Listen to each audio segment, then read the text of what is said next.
Welcome to Two Open Doors, the podcast that explores our power to open or close the doors of relationship with the important people in our lives.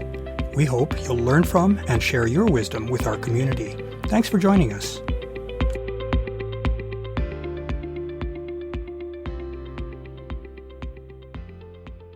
In prior episodes, we've taken a look at attachment theory and its many implications for adult relationships.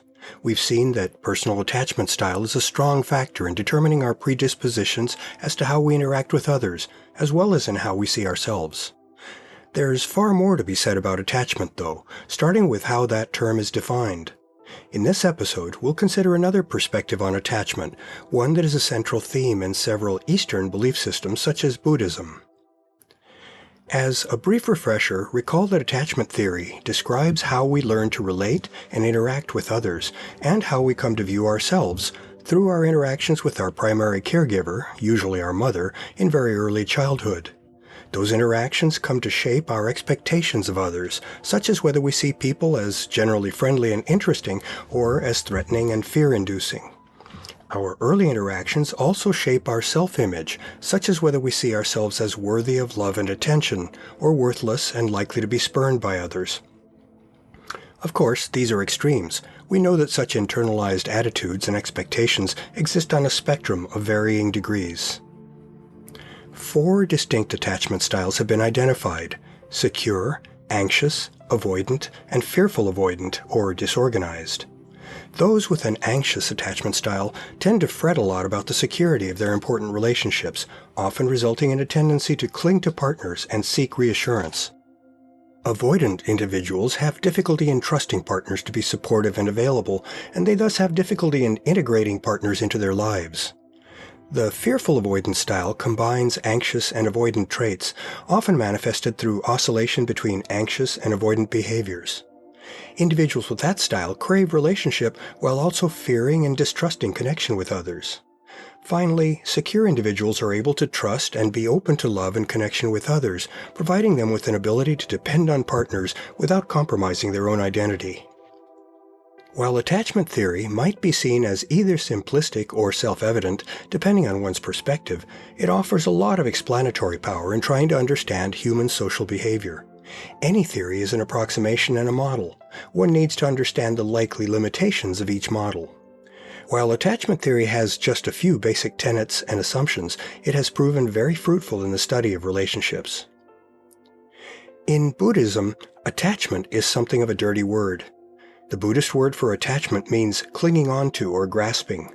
That term refers to a human tendency to preserve our connections to people, things, or ideas, in the belief that those are necessary to our happiness. Such a belief effectively places our sources of happiness outside of ourselves. At its root, our clinging is based on a fear of losing the sources of our happiness. Fearing a loss creates anxiety within us. One of our higher human mental capacities is to project, sometimes correctly and sometimes erroneously, the probable consequences of events and situations that we encounter. Projecting positive, that is, personally beneficial occurrences, is a source of joy and eager anticipation. Conversely, projecting negative consequences causes us to worry and become anxious, or expecting to detect signs of the feared consequences. Loss is associated with pain, so in relying on things outside of ourselves for our happiness, we become subject to the many different kinds of pain that come from outside us. We have no real control over others or over the events that play out in the world around us. We do, however, have control over how we internally receive the things that we experience. Buddhism, perhaps rightly, posits that it's really all we can control. By shifting ourselves from externally focused attachment to internally chosen detachment, we gain much more personal influence over our happiness. The preceding sketches of attachment theory and Buddhist-style attachment and detachment show that we're applying the same label to 2 very different concepts. Given that ambiguity, we can't really think of attachment as either categorically good or bad.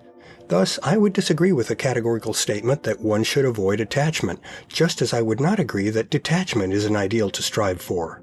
It's important to consider the context in which those terms are used. I find it useful to view attachment through the lens of dependence, or locus of control. In the case of attachment theory, an infant's attachment to its caretaker does, in fact, amount to its assuming dependence on that caretaker for satisfaction of the infant's physical and psychological needs.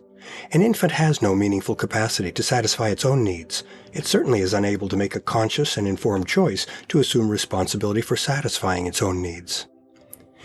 In the case of adults, we do have choice in who we can depend on to satisfy our many and varied needs. As we've noted in prior episodes, such as relationship and the hierarchy of needs, no one is truly capable of being self-sufficient. We look to others for many of our physical needs, and we rely on our wide range of relationships to satisfy our psychological and emotional needs. In many cases, we undertake transactions in which we exchange what we get from or through others for what we provide to them. Unlike infants, we adults have both the ability and the necessity to negotiate for what we want. I believe that it's possible to creatively synthesize the two views of attachment that we've been considering.